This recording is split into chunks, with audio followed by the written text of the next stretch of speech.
Hi, my friends. Here we are in week 3 of this shelter in place. And I don't know what kind of challenges you've been facing this past week, but I had to cut my own hair. It had reached that breaking point where I got out the scissors. And it didn't come out too bad, but I'm not going to show you the back of my head, that's for sure. So, yeah, it's good to joke a little bit about this whole situation, but I know for a lot of people it's not a joking matter. People are out of work, and some of you are probably out of work, and businesses are hurting.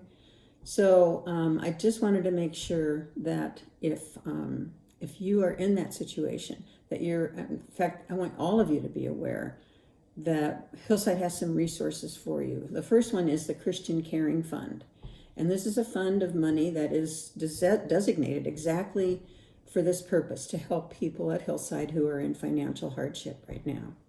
And so if you find yourself in that situation, would you please contact Pastor Jonathan via email or phone or whatever, or Michelle, same thing, either email or phone, and they'll make arrangements with you to talk about what you need, okay?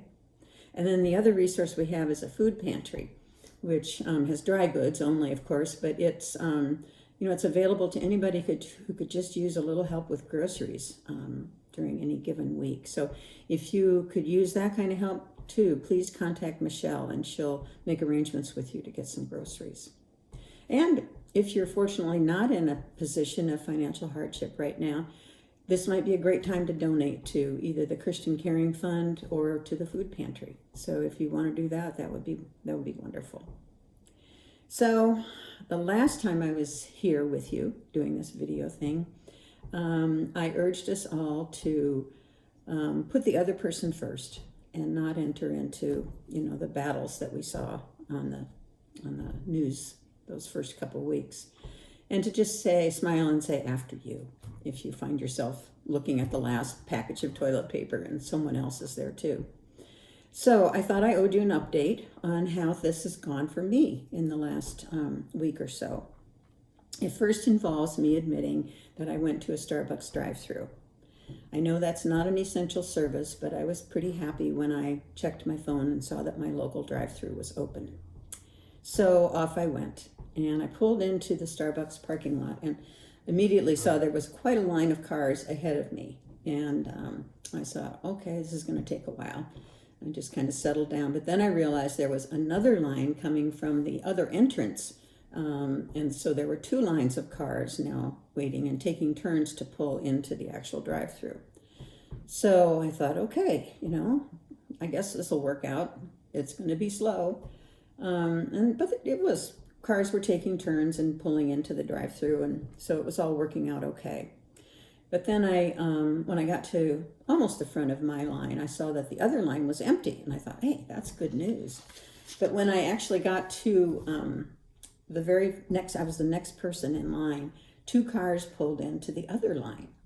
And immediately the first one pulled in ahead of me and took that spot. And I thought, okay, it would have been fair to, let a couple of us go because we've been waiting for 10 minutes, but they didn't know that and so on. So I just thought, okay. But then the driver of the second car that had pulled in also pulled in ahead of me when there was room in the drive-thru. And that was my opportunity to smile and say, after you. Well, I'm sorry to say that didn't happen. It didn't even occur to me. I'm really sorry with that. Your sweet, loving Pastor Jane laid on her horn for about 3 seconds. And then she did it again. Oh my goodness. All right, so what can I say? I pulled in finally behind this second car, and I kept thinking about what can I do? I just felt like doing something, and I finally opted to do nothing, which I'm very glad for. But if I'd thought maybe Starbucks was about to run out of coffee and she might get the last cup, I don't know what I might have done. Who knows? But it was very humbling. And then to make matters worse, it was a good 24 hours before I realized the irony of that episode in light of what I had said to you the last time I was on this video. So what can I say to you now? I'm going to try and do better the next time. Okay? And so I sign off. Your very humbled Pastor Jane. God bless you.